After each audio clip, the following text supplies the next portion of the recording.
नमस्कार, फटाफट खबरों के इस बुलेटिन में आपका स्वागत है। मैं हूं आपके साथ रविंद्र सिंह। बढ़ते हैं फटाफट खबरों में आगे। जम्मू कश्मीर में पहली बार परफ्यूम आईईडी का घाटी में इस्तेमाल किया गया। डीजीपी दिलबाग सिंह ने नरवाल हमले के बारे में बताया कि 20 जनवरी को 2 बम लगाए गए थे। 21 जनवरी को 20 मिनट के अंतराल पर 2 बम विस्फोट किए गए, जिससे अधिक से अधिक लोगों को मारा जा सके। पहले आईईडी विस्फोट के बाद 9 लोग घायल हो गए। पुलिस ने एक आतंकवादी आरिफ को गिरफ्तार किया है, जो 3 साल से पाकिस्तानी हैंडलर के संपर्क में था। डीजीपी दिलबाग सिंह ने पाकिस्तान को आड़े हाथों लिया। उन्होंने पड़ोसी देश पर आतंकवाद फैलाने का आरोप लगाया। उन्होंने कहा कि पाकिस्तान अपनी जमीन से आतंकवाद फैलाने और दुनिया भर में सैकड़ों निर्दोष लोगों को मारने के लिए बदनाम है। जम्मू कश्मीर उसके निशाने पर है। पाकिस्तान जम्मू कश्मीर में लोगों को सांप्रदायिक रूप से बांटना चाह रहा है।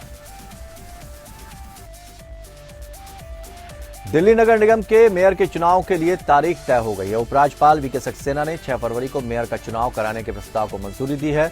दिल्ली की केजरीवाल सरकार ने मेयर और डिप्टी मेयर के चुनाव के लिए 3 फरवरी, 4 फरवरी और 6 फरवरी का प्रस्ताव दिया था। राजनिवास के बयान के मुताबिक उपराज्यपाल वीके सक्सेना ने सीएम केजरीवाल और डिप्टी सीएम के प्रस्ताव को स्वीकार करते हुए मेयर, डिप्टी मेयर और 6 सदस्यीय स्थानीय समिति के चुनाव के लिए 6 फरवरी को मंजूरी दे दी।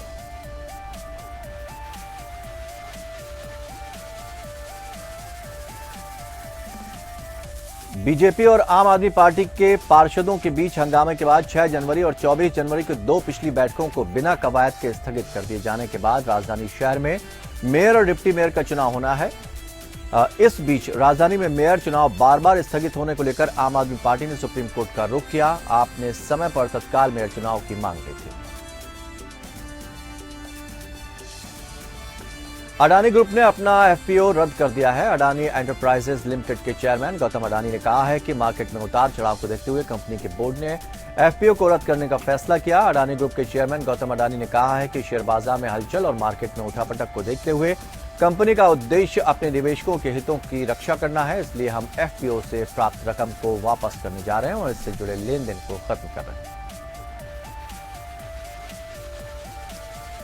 बुधवार को अडानी ग्रुप के चेयरमैन ने कंपनी के बोर्ड की मीटिंग में कहा, बोर्ड इस अवसर पर सभी निवेशकों को आपके समर्थन और हमारे एफपीओ के प्रति प्रतिबद्धता के लिए धन्यवाद देता है। एफपीओ के लिए सब्सक्रिप्शन मंगलवार को सफलतापूर्वक बंद हुए। पिछले सप्ताह के दौरान स्टॉक में अस्थिरता के बावजूद कंपनी इसके व्यवसाय और इसके प्रबंधन में आपका विश्वास बेहद आश्वस्त करने वाला है। धन्यवाद।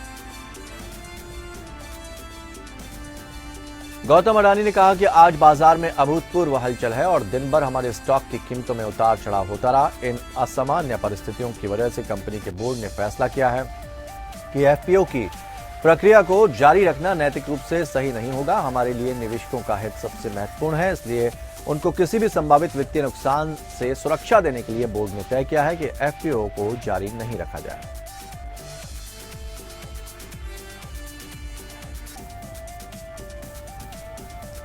नवी मुंबई में कोंकण शिक्षक निर्वाचन क्षेत्र में भाजपा समर्थित प्रत्याशी ज्ञानेश्वर मात्र की जीत हुई। ठाणे और पालघर नाम के 5 जिलों के 35,000 शिक्षकों ने मतदान में हिस्सा लिया था, क्योंकि सबसे अधिक मतदान ठाणे जिले में हुआ था। चुनावी मैदान में 8 उम्मीदवार थे। जीत के बाद कार्यकर्ताओं ने जश्न मनाया।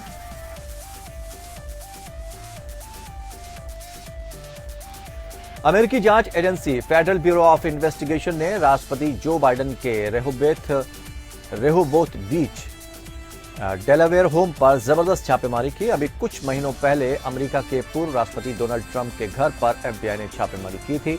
उन पर आरोप था कि बतौर राष्ट्रपति उनका कार्यकाल समाप्त हो जाने के बाद उन्होंने व्हाइट हाउस से कुछ जरूरी दस्तावेज अपने पास रख लिए थे।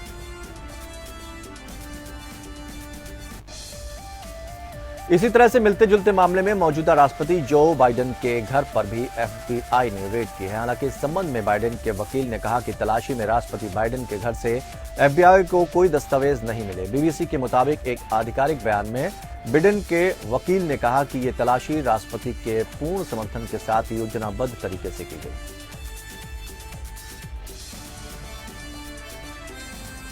दरअसल कुछ महीनों पहले राष्ट्रपति बाइडेन ने अमेरिकी कॉलेजिएट आईवी लीग स्कूल से संबंधित think tank Penn Biden center में एक कार्यालय बंद कर दिया था, जिसके बाद मामले की जांच के क्रम में बाइडेन के ही वकीलों के हाथ उनके विल्मिंगटन घर पर वो दस्तावेज पाए गए थे जिसके तहत आईवी लीग स्कूल से संबद्ध think tank Penn Biden center में कार्यालय को बंद करने की अनुमति दी गई थी। आपको बता दें कि आईवी लीग एक अमेरिकी कॉलेजिएट एथलेटिक्स सम्मेलन का नाम है जिसमें पूर्वोत्तर संयुक्त राज्य अमेरिका में 8 निजी अनुसंधान विश्वविद्यालय शामिल हैं। राष्ट्रपति बाइडेन पर यह भी आरोप है कि जून 2017 में उस उपराष्ट्रपति पद छोड़ने के कुछ महीने बाद बाइडेन ने रेहोबोथ बीच पर घर खरीदा था जो समुद्र तट से सटे एक स्टेट पार्क पर अतिक्रमण कर बनाया गया था।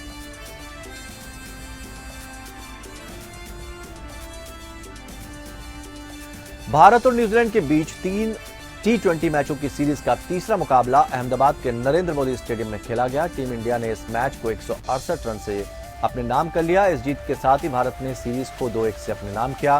भारतीय कप्तान हार्दिक पांड्या ने टॉस जीतकर पहले बल्लेबाजी का फैसला किया। टीम इंडिया ने 20 ओवर में 4 विकेट पर 234 रन बनाए।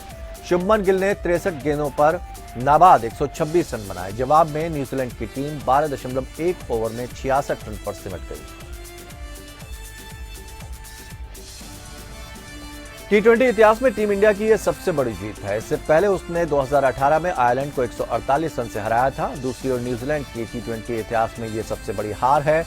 इससे पहले पाकिस्तान ने उसे 2010 में 103 रन से हराया था। सीरीज का पहला मैच रांची में खेला गया था, तब न्यूजीलैंड ने जीत हासिल की थी। उसके बाद भारत के सामने लगातार 2 मैचों को जीतकर सीरीज को अपने नाम करने की चुनौती थी और ये जीत भारत ने अपनी झोली में डाल दी।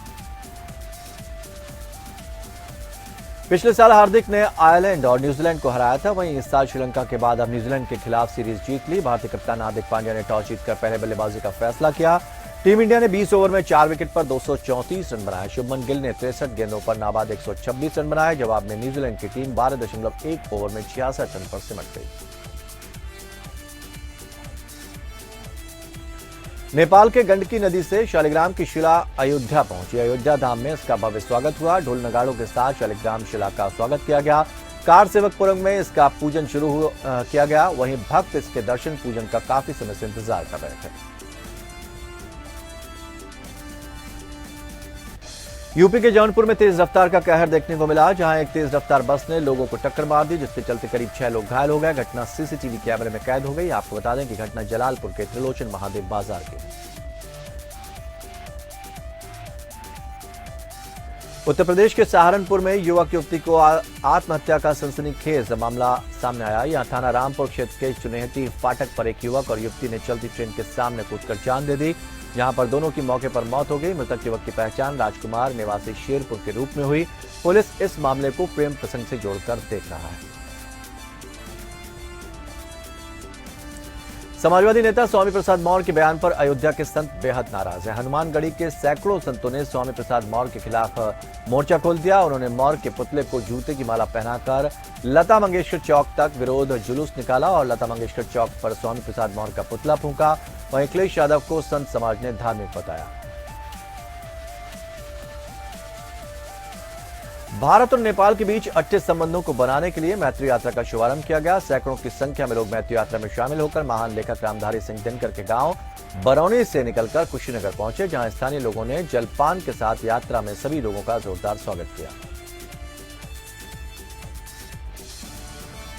बांदा के दाता आश्रम के महंत साई दाता सदगुरु को कुछ लोगों ने धमकी दी। मामला बगेरू थाना क्षेत्र के औगासी रोड का है, जहां आश्रम में बुद्ध और अंबेडकर की मूर्ति को लेकर कुछ शरारती तत्वों ने धमकी दी। इसको लेकर महंत ने जिलाधिकारी से शिकायत की। महंत का आरोप है कि बजरंग दल और विश्व परिषद के लोग उन्हें परेशान कर रहे हैं। अमरोहा में आवारा पशुओं की रोकथाम के लिए किसानों ने अनोखी मुहिम शुरू की है। गांव के किसान आवारा पशुओं से परेशान होकर अपनी फसलों की रक्षा कर रहे हैं, पुतले बना रहे हैं। सिकंदराबाद में किसानों ने अपनी फसलों को बचाने के लिए ये तैयारियां की हैं। किसानों ने बताया कि भारी संख्या में आवारा पशु उनकी फसलों को बर्बाद कर रहे हैं, साथ ही कई बार किसानों को चोटिल भी कर चुके हैं। बिजनौर में बंधक बनाकर लूटपाट की घटना सामने आई है। कोतवाली शहर के थाना क्षेत्र के 6 बदमाशों ने एक दंपति को बंधक बनाकर लूटपाट की घटना को अंजाम दिया। पीड़ित शकील ने बताया कि बदमाश उसके घर से 10,000 रुपए, सोने के जेवर और दूसरे कीमती सामान लूट कर ले गए। पीड़ित ने बताया कि बदमाश जाते समय उनको कमरे में बंद करके भाग गए। घटना की जानकारी पुलिस को दे दी गई। बलिया में सूदखोरों के आतंक से एक कर्जदार ने गोली मारकर आत्महत्या कर ली। आत्महत्या करने का वीडियो भी उसने फेसबुक पर लाइव किया। वीडियो में मृतक ने बताया कि वो सूदखोरों के आतंक से परेशान था। सूदखोरों ने उसके मकान भी अपने नाम रजिस्टर्ड करवा लिया था। मृतक नंदलाल गुप्ता की शहर में बंदूक की दुकान है। पुलिस का कहना है कि वो सभी पहलुओं की जांच कर रही है।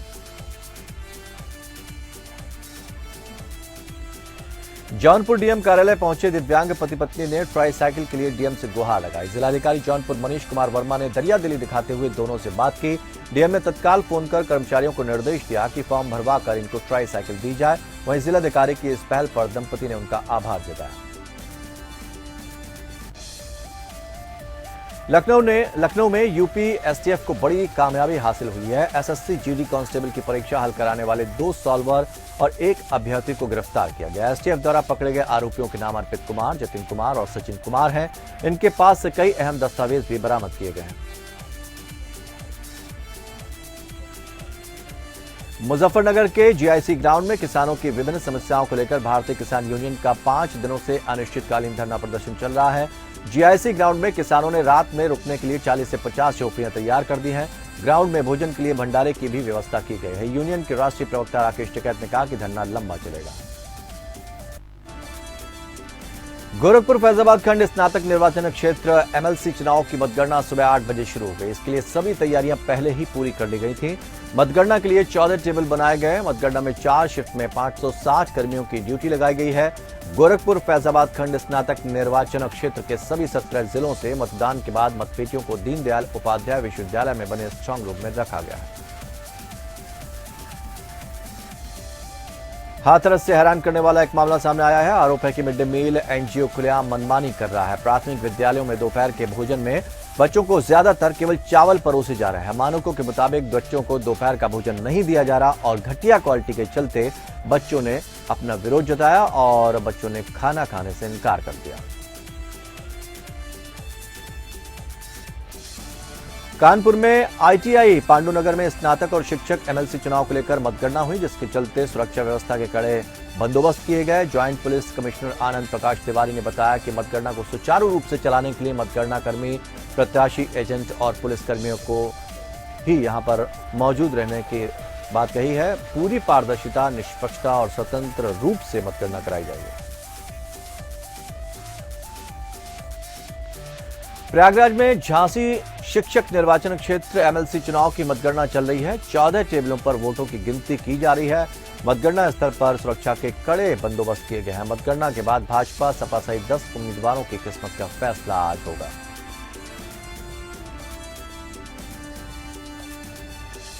गोंडा में दबंगों ने युवक को धारदार हथियार से हमला कर मौत के घाट उतार दिया। हत्या कर आरोपी मौके से फरार हो गए। घटना के बाद इलाके में दहशत फैल गई। सूचना पर पहुंची पुलिस ने शव को कब्जे में लेकर जांच शुरू कर दी है। थाना उमरी बेगमगंज क्षेत्र के सिंचाई मेठिया चौराहे के पास की घटना है।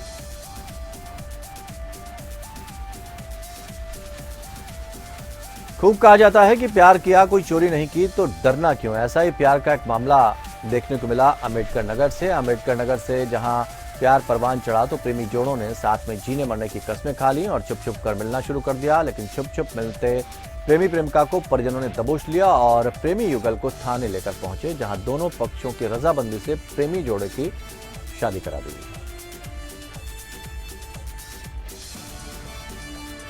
हमीरपुर जिले के कलेक्ट्रेट में ग्रामीणों ने हत्या की रिपोर्ट दर्ज न होने पर मृतक के परिजनों के साथ मिलकर कलेक्ट्रेट परिसर में धरना प्रदर्शन किया। ग्रामीणों का आरोप है कि पुलिस मामले में रिपोर्ट दर्ज नहीं कर रही थी। आपको बता दें कि बीते दिनों मृतक का शव नाली में पड़ा मिला था, जिसको पुलिस हादसा मान रही थी, लेकिन मृतक के परिजन इसे हत्या करार दे रहे थे। बहरहाल सीओ ने परिजनों को जांच के बाद कार्रवाई का आश्वासन दिया है। हाथरस कांड में हिंसा फैलाने की कोशिश के चलते गिरफ्तार सिद्दीक कप्पन को लखनऊ जेल से रिहा कर दिया गया। आपको बता दें कि हाईकोर्ट की लखनऊ बेंच से सिद्दीकी कप्पन को ईडी के मनी लॉन्ड्रिंग केस में जमानत मिली थी। कप्पन पर पीएफआई से कनेक्शन और हाथरस कांड में हिंसा फैलाने के आरोप में गिरफ्तार किया गया था, जिसके चलते उन्हें अक्टूबर 2020 में मथुरा टोल प्लाजा से गिरफ्तार किया गया था। कप्पन को अगले 6 हफ्तों तक दिल्ली में रहना होगा। इसके बाद वो केरल जा सकेंगे। अमरोहा में शिक्षकों ने छात्रों को भारत माता की जय के नारे लगाने से रोक दिया। शिक्षक के रोकने पर छात्रों ने हंगामा खड़ा कर दिया। एबीवीपी के साथ छात्र मांगों को लेकर धरना प्रदर्शन कर रहे थे। गजरौला के रामाबाई डिग्री कॉलेज का यह मामला बताया जा रहा है।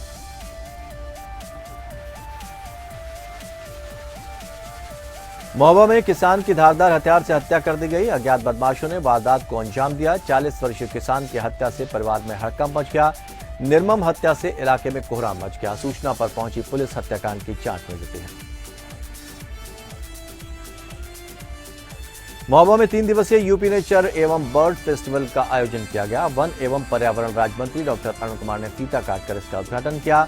शहर के विजय सागर पक्षी विहार में फेस्टिवल का आयोजन किया गया था। मुरादाबाद में सूट चोरी करते 3 महिलाओं का वीडियो वायरल हुआ। ये कपड़े की दुकान में सूट खरीदने गई थी। महिलाओं ने 5 सूट चोरी करके अपने बुर्के में छुपा लिए। शक होने पर दुकानदार ने महिलाओं की तलाशी ली। तलाशी के दौरान बरामद कर लिए गए सूट। पुलिस ने तीनों महिलाओं को हिरासत में ले लिया।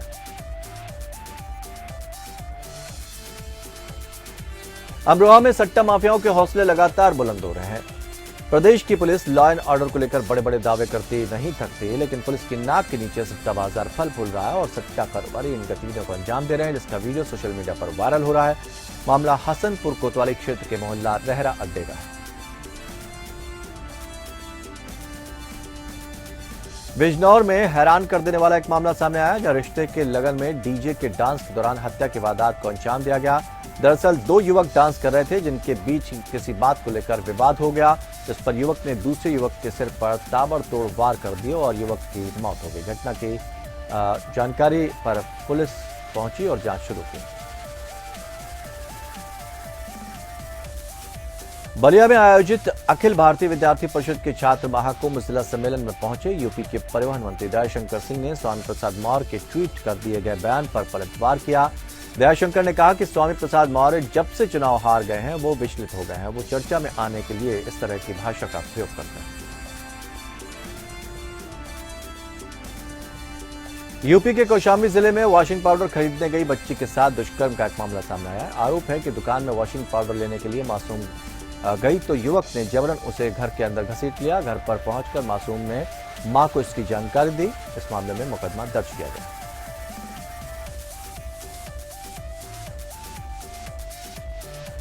बागेश्वर धाम के पीठाधीश्वर पंडित धीरेन्द्र शास्त्री प्रयागराज पहुंचे। संगम स्नान कर माघ मेले में सतुआ बाबा के शिविर में साधु संतों से उन्होंने मुलाकात की। यहां बाबा के दरबार का भी आयोजन किया जाएगा। इसमें लाखों श्रद्धालुओं की भीड़ बढ़ने की बात कही जा रही है।